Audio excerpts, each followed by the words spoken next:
Good afternoon, everybody, and I say good afternoon because it still could be morning time for all of our friends on the West Coast. But regardless of your time zone, thank you for spending an hour of your Friday with us talking about data management for civil survey space. Right, as Lori said, my name is Joe Hedrick, and I am one of the team managers here with IMAGINiT. I manage most of the technical experts within the United States, but I'm also the team lead for Vault when it comes to all things civil survey, AEC, even a little bit of architectural. So really, this presentation is going to focus on three things, and it's really all about making sure the right people have access to the right data at the right time. And as I travel around, this is really starting to become more of an issue for firms as people are truly starting to collaborate and work share across multiple offices, or really even within one office. Projects are becoming bigger. There's more and more data to have to manage, so this is becoming much more of a challenge. So after we get through just a handful of slides, I promise I don't have that many. We will spend the majority of this presentation actually in the software, taking a look at things. And then at the end, we'll do a quick summary and we'll provide questions and answers and things like that. So let's get started. Right. So at the end, we're going to have talked about and given you exposure to Autodesk Data Management Solution. Right. We're going to talk about its capabilities. I really want everybody on the call to be able to understand the benefits of this technology and the benefits of implementing this technology in your workflows. And then finally, like I said, we'll address questions.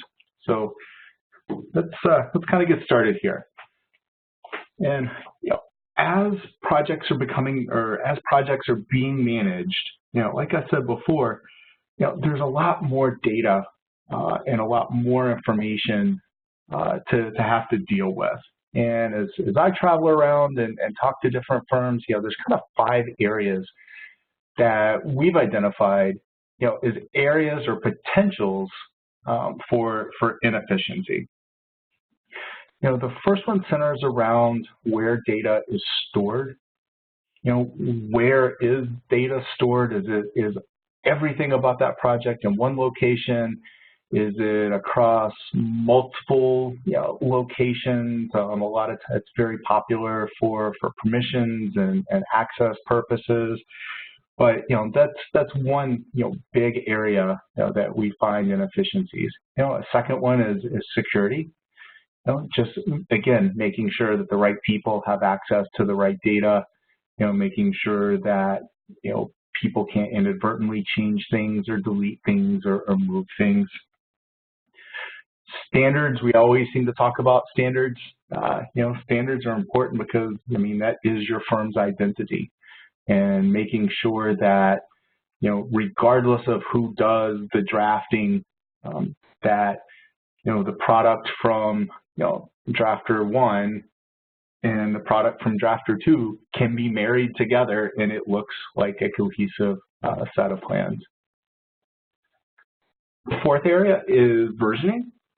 Literally just making sure that we're working with the latest and greatest bits of information.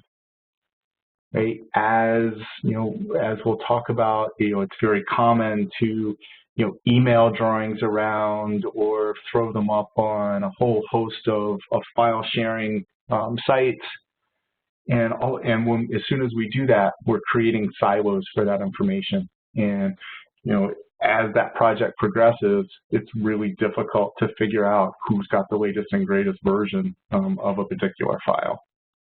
And then finally, collaboration. You know, depending on how things are structured, things are arranged, it's really difficult to, you know, collaborate across multiple offices. You know, as file sizes are getting bigger, you know, that's becoming more of a challenge, and we'll talk about that as well.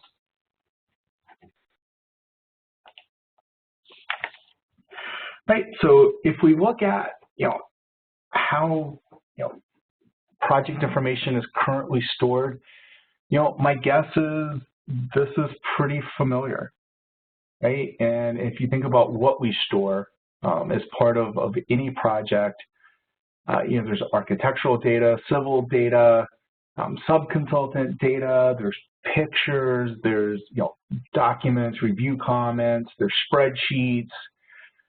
You know, there's a whole lot of stuff that we're really starting to having to manage. And the question is, you know, how are people doing it? And if you're like most people, the screenshot to the right is very familiar. Right? It's usually by way of a whole host of shared drives. At times, people will break this information, break up project information up across multiple drives. You know, and the reason that they do that is for access purposes.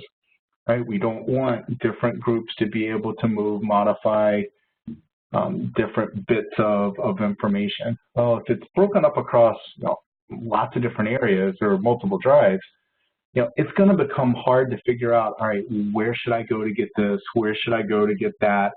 You know, it's much better if we could have it all in one location, right? So, right, that being said, you know, this particular system will give us the ability to store absolutely everything in one location. I'm talking about way beyond, you know, just DWG files, right? Depending on the project, I mean, this could be DWGs, it could be Revit information, it could be Navisworks information, as well as, you know, photographs and documents and emails and spreadsheets, right? This solution has the ability to store everything in one location, but yet still have a very simple UI that's intuitive, that's easy to find things that everybody can utilize.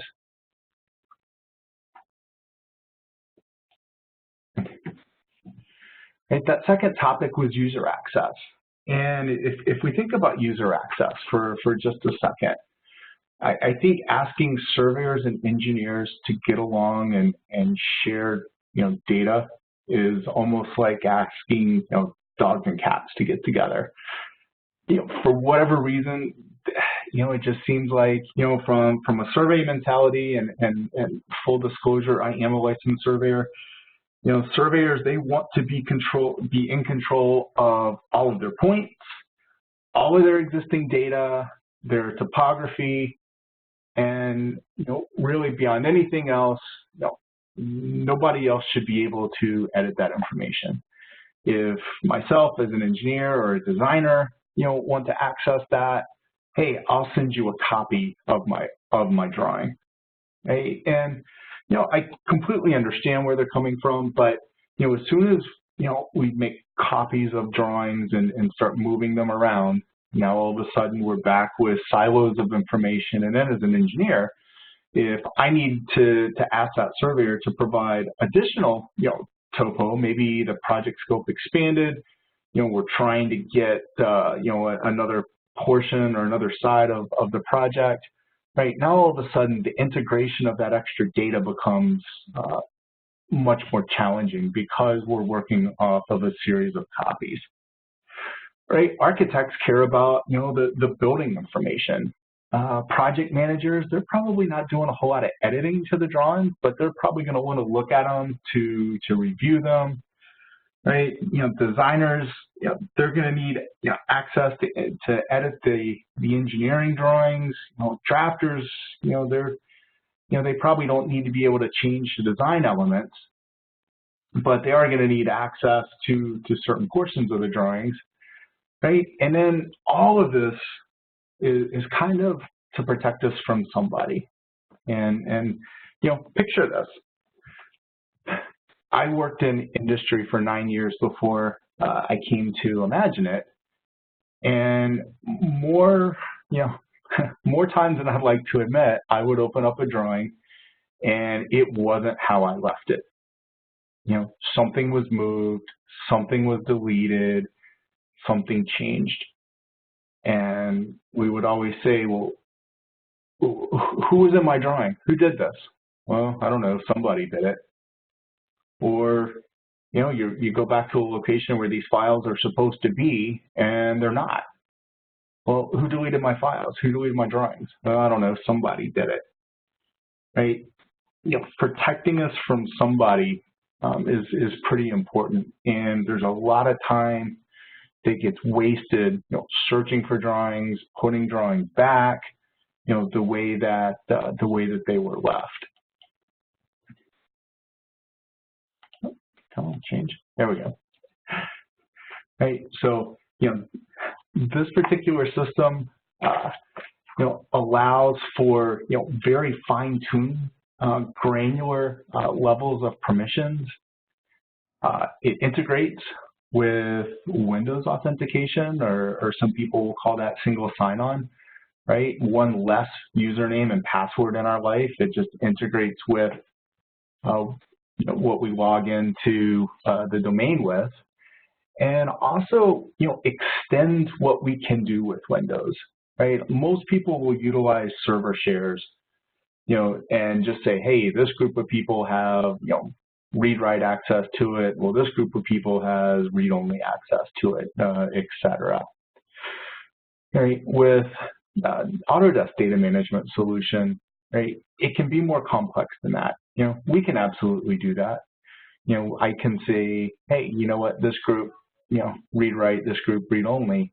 But what we can do with Vault that we can't do with regular Windows is we can say, while this particular drawing is being worked on, while it's work in progress, only a certain group of people have access to it. As soon as it gets approved, a wider range of people have access to it, but only in a read-only way. Right? We're not changing the permissions. It's not a management nightmare. We're also not moving that file from one folder to another that's got the permissions set on it. Purely by what life cycle state or where that drawing or file is in the process will determine the level of access that different users have.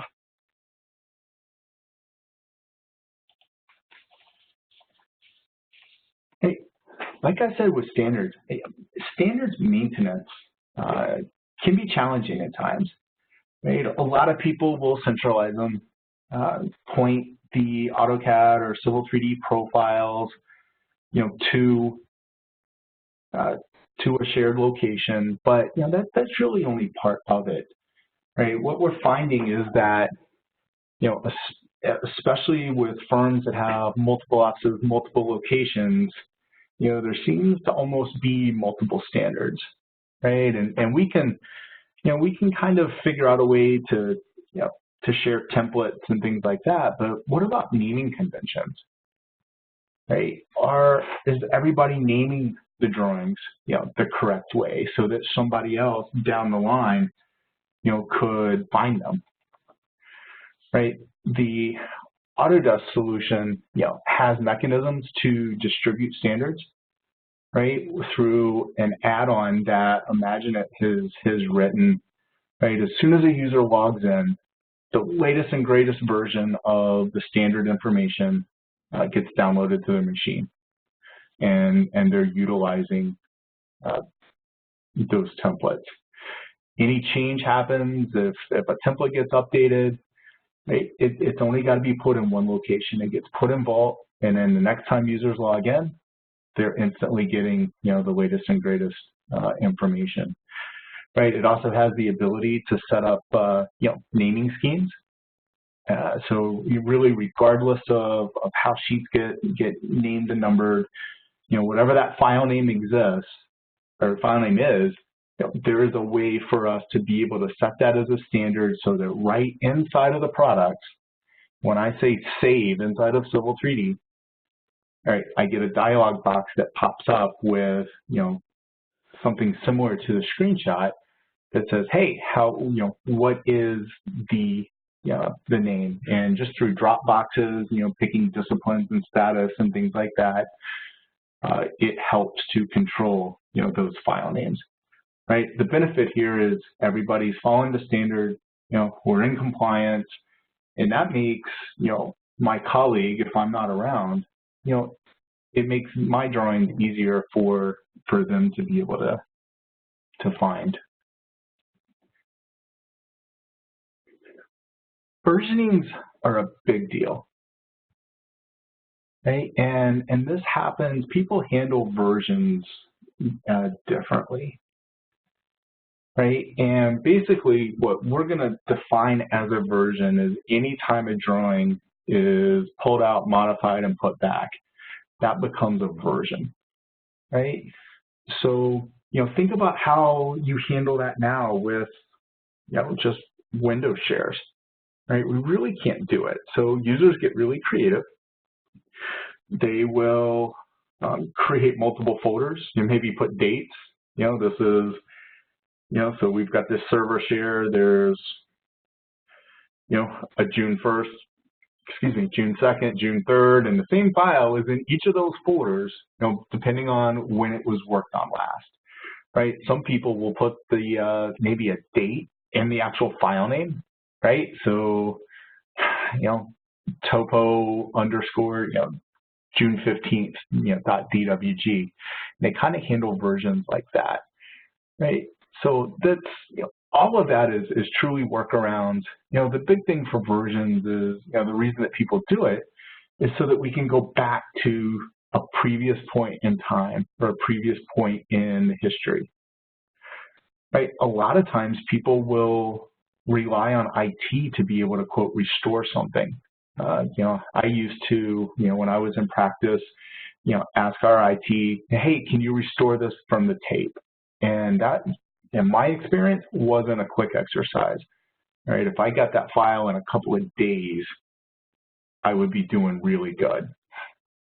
So with the Autodesk solution, we don't have to get any, we don't have to do any fancy file naming. Like I said, every time it goes out and goes back to the system, it will iterate the version. It does it automatically for us.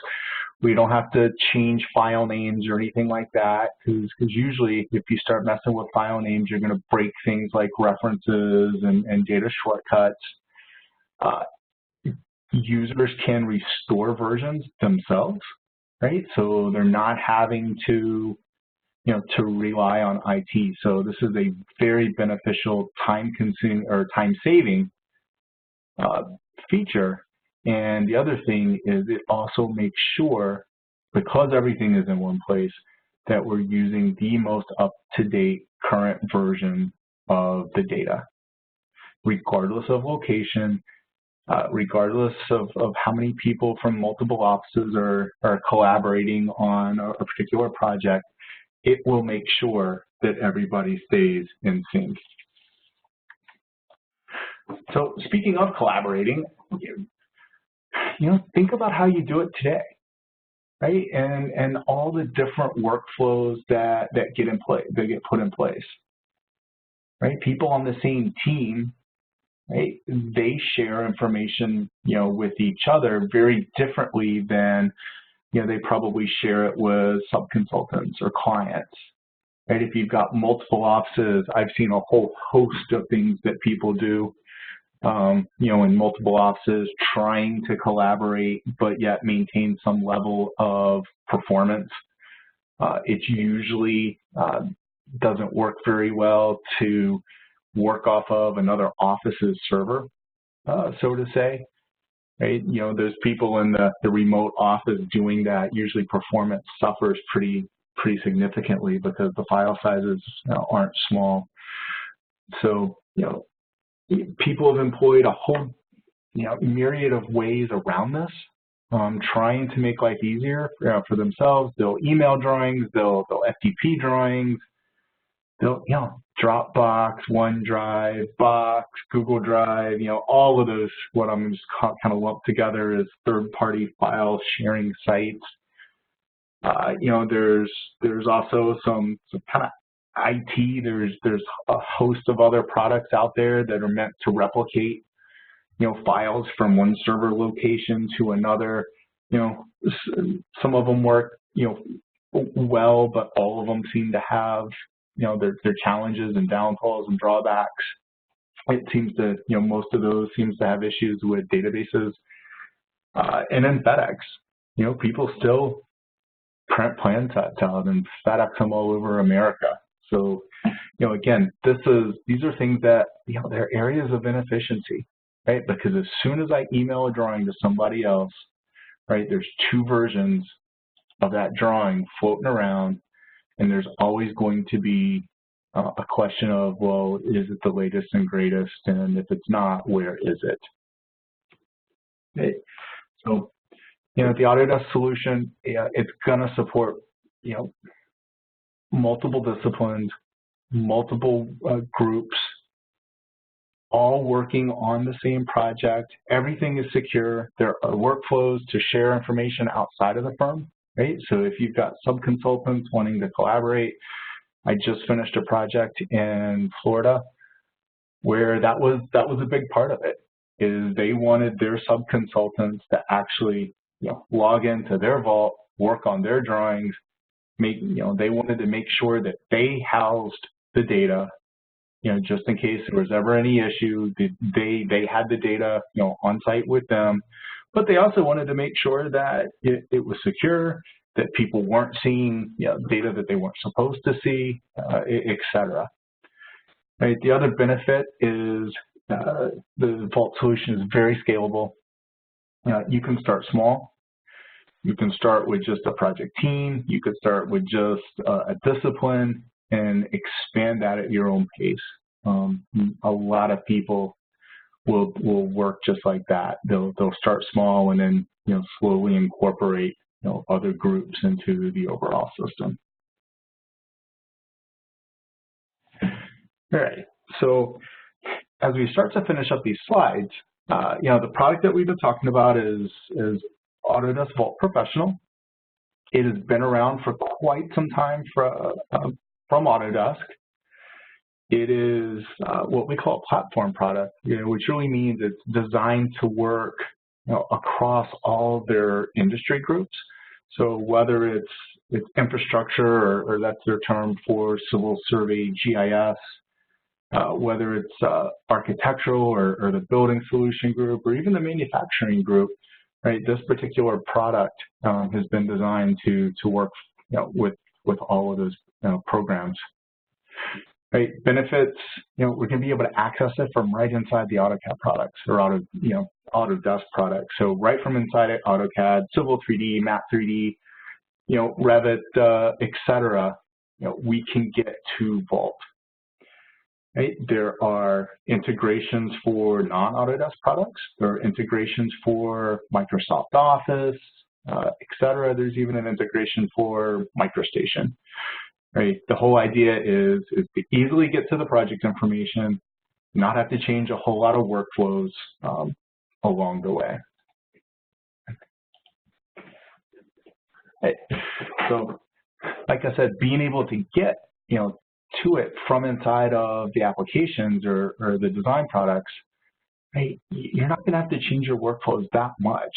Right. You're going to have to learn things like open and close and save, get change to I want to check something out or check something in. But as we transition into the demonstration side of this, right, I hope you'll see that there's really not a whole lot of new things that myself as a user would have to learn. Typical training to use this from an end user perspective is usually just a couple of hours. So we're not talking about a huge time investment there. Right? It's going to manage everything all in one location. So any file format, right? I tell people if it's a valid Windows file, it can be put into Vault. Right? That doesn't necessarily mean that you should put it into Vault, but you could, right? I mentioned Microsoft Office. There's MicroStation integration, but the big thing is this is meant to house the entire project. So this particular slide is the last one, and it's more just eye candy than anything else. But Vault works with about 90% of all the Autodesk products.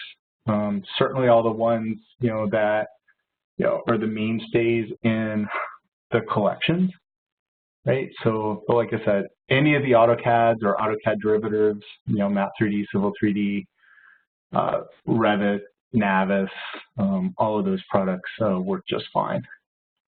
So with that, I'm going to transition over and share my screen. And let's see.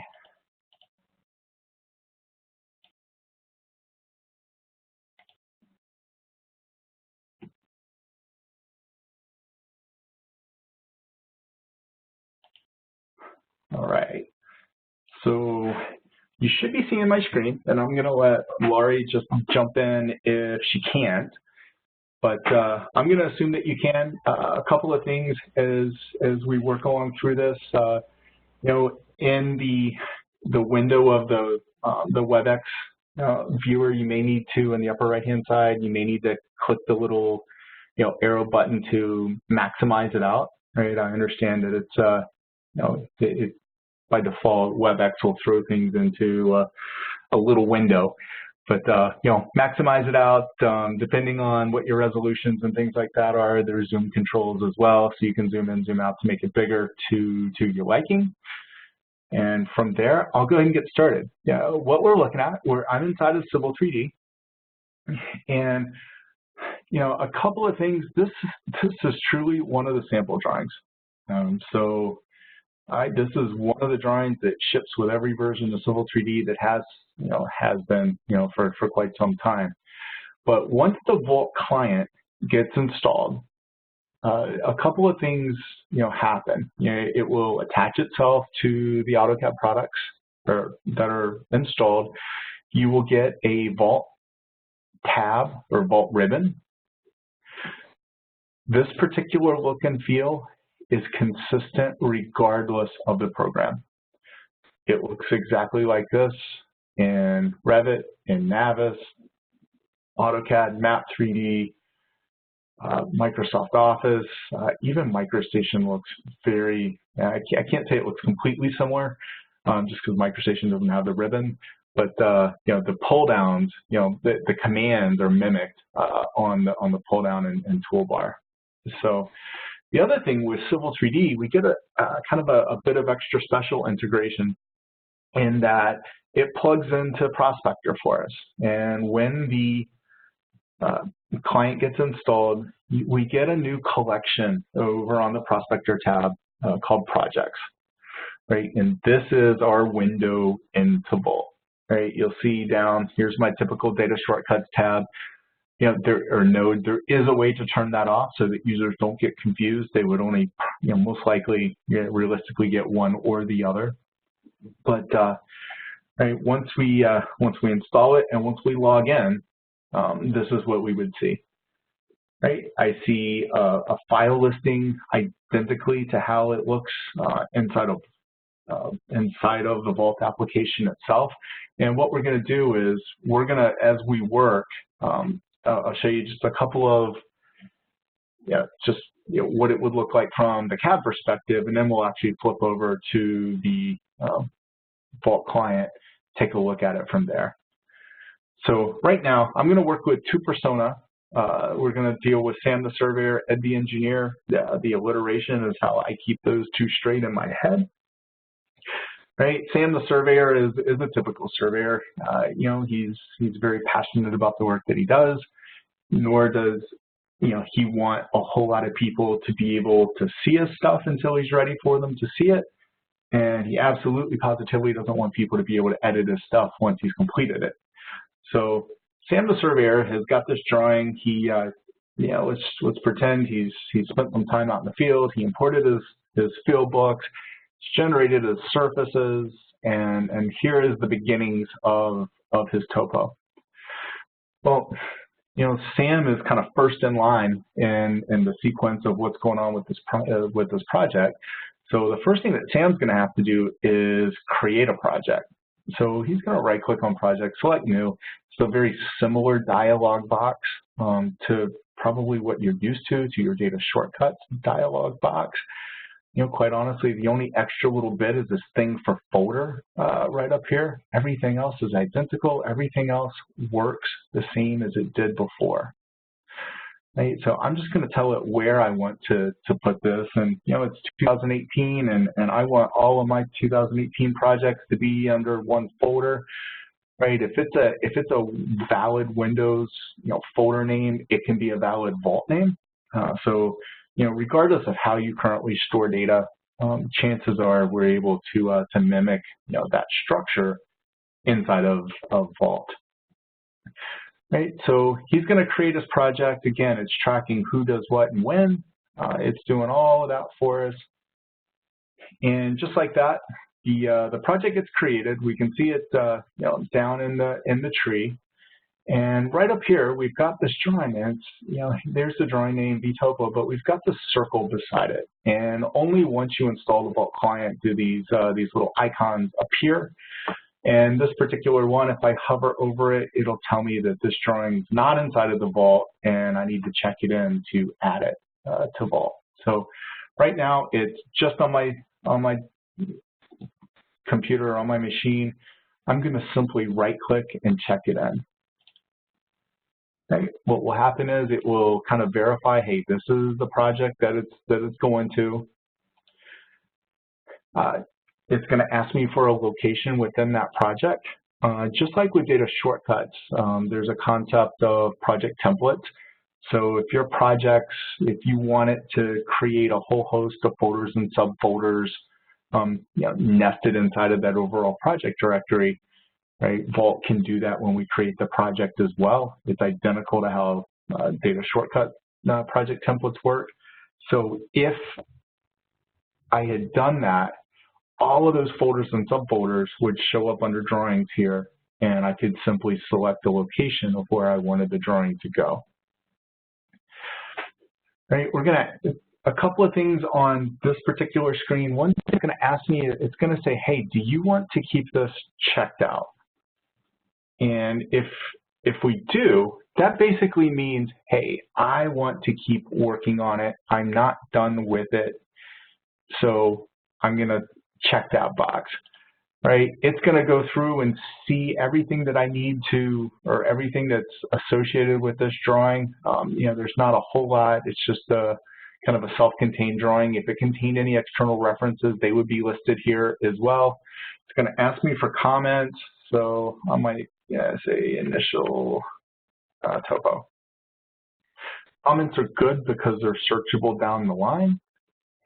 And then finally, one of the other, kind of changes from, a lot of people from Civil 3D back in the day might have, impressions of Vault, right? And I'm talking about, the Civil 3D 2006, 2007, 2008 timeframe. Well, back then, this whole concept of a job server wasn't around. And basically, the only thing that we could do with these publishings is create it during check-in or not to create it at all. So if we did a create during check-in, basically what that did is when the drawing, prior to the drawing actually being checked in, AutoCAD would go through a print sequence or a plot sequence, and it would actually plot to a DWF of that drawing. Well, that's all, well and good. However, the issue becomes, if my drawing is of size, 20, 30 megs, that plot could take a while to do, and it impacted workflow. So we've got an option now to be able to offload that to a different machine, that just kind of sits in the background and handles it. Okay, so I'll hit next, and this is the very last bit. It's found, project-related data inside of this drawing, and it's basically saying, hey, well, do you want to make this available to the rest of the project? This is essentially the data shortcut that it's going to create. We'll hit finish, right?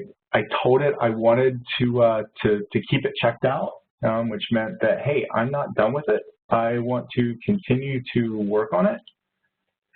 So that's what it's allowing me to do, right? It put it inside a vault. Now you can see that my circle has changed colors.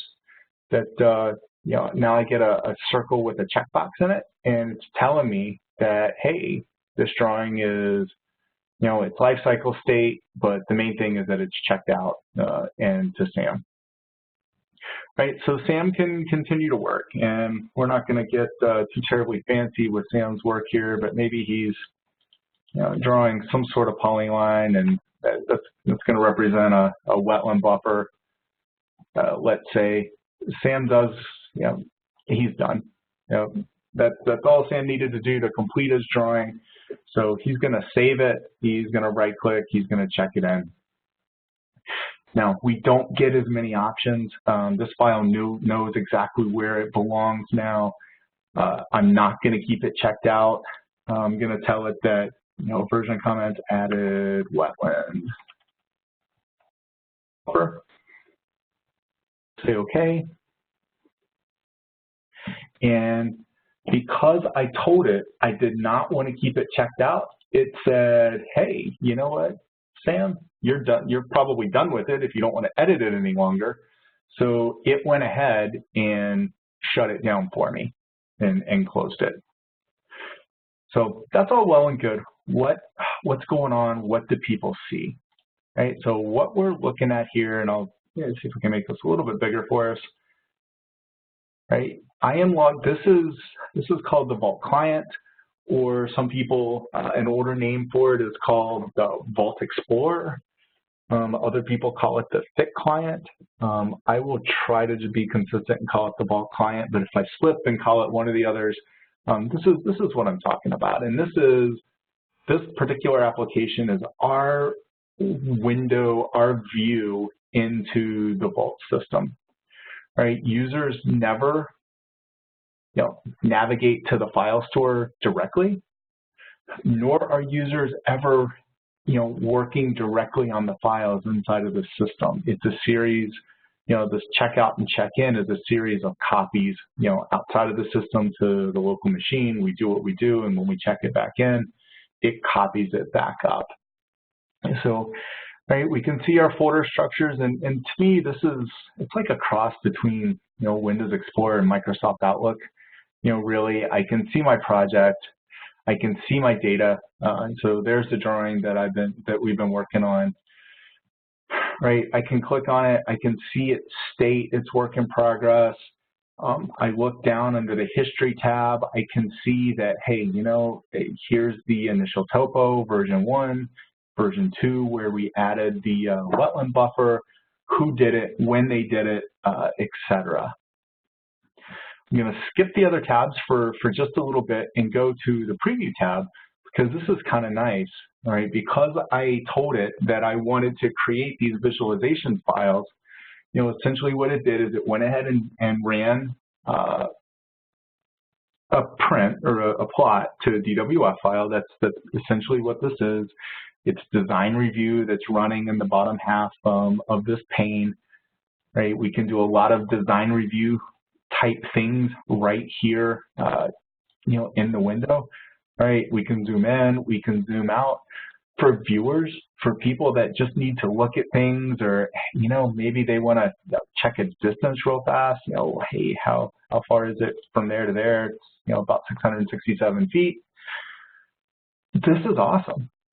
Right? Other people, if they want to print right out of here, they certainly can. If you already utilize design review for digital markups, you know what? We can right-click, we can open this in full-blown and design review, and all of those tools become available to you. Right?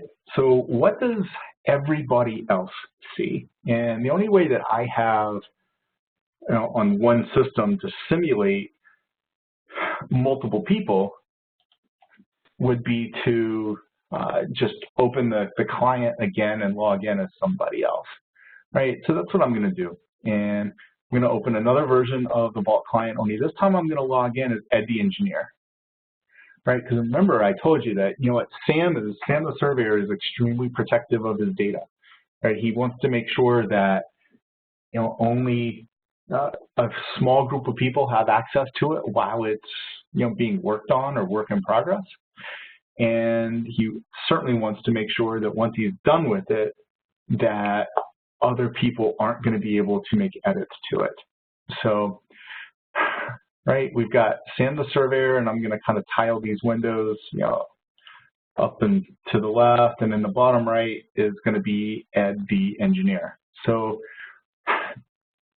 2018-0002 is my project. So he's chomping at the bit because he knows he's got a lot of work to do. He comes and clicks on that project folder and notice that that drawing, Sam's drawing, doesn't even show up.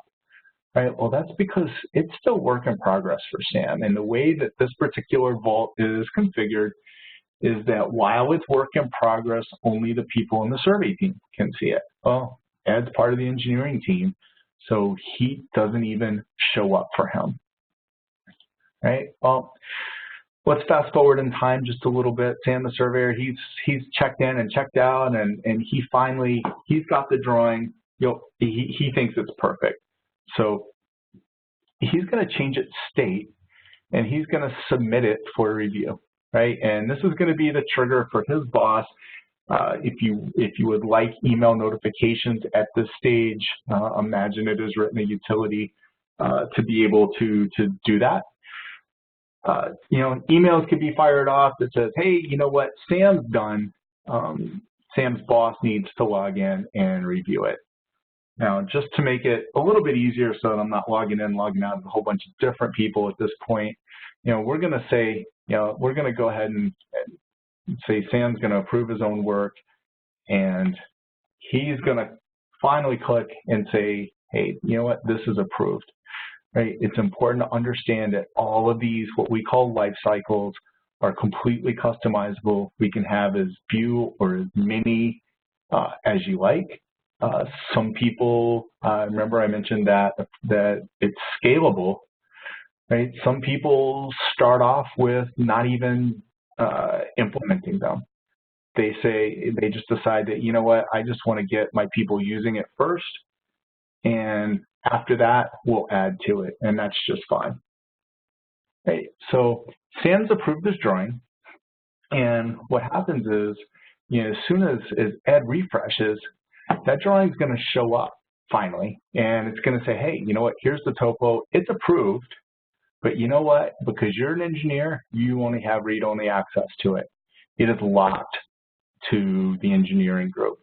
And Sam rests easy knowing that, hey, you know what, those guys can use my data, but those guys can't make any changes to my data, right? Back in CAD, what happens if we log out as Sam and log in as Ed, because, you know, Ed's going to start doing the layout of this. And he's going to start alignments and profiles, and he really needs Sam's surface. So Ed's going to start a drawing, and we're just going to call it C-layout. And what will happen is, even in Prospector, right, we can start to see here's kind of a very data shortcut-ish, you know, view. But if we look at surfaces, right, even that lock extends over through and into Civil 3D for the data shortcuts. Right, Ed can use it. He can create a reference, right? So he can right-click, say, create reference. We can stylize this data however Ed wants to.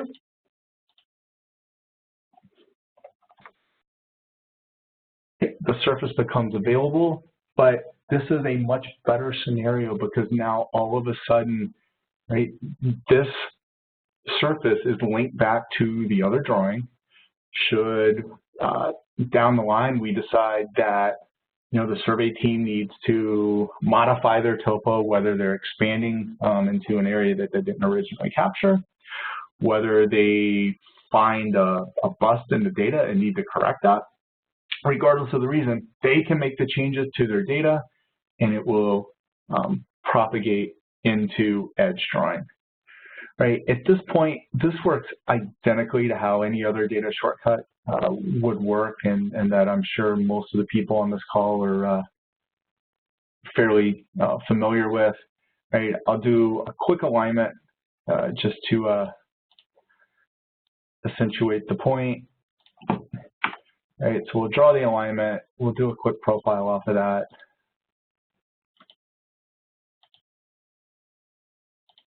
But you can see that it is completely 100% usable. When Ed's done, right, he's gonna save his drawing, and now we're saying, hey, you know what, this drawing's not in there. So let's right click, let's go through the process, right? We can see that, all right, this drawing has a dependency. It's got that data shortcut from the topo drawing, right? And it knows, it being the system knows that, hey, that drawing's already vaulted, so we don't need to do it again. We might want to say initial layout here. We go right through the steps again. I'm not going to keep it checked out. It says, hey, you've got a whole lot of data. You've got an alignment. You've got a profile. Do you want to add that to the project? We'll say okay, and what you'll see is it will shut it down again once it checks it in. Right. So that is the first step. That job processor or that offline computer is busy creating the visualization file for this. Right. What Ed or anybody else, can see, now is under, inside of Civil 3D, there's his alignment right there, and his profile. Right, inside of the Vault client, when he refreshes, we can see that drawing has been added. It's work in progress right now.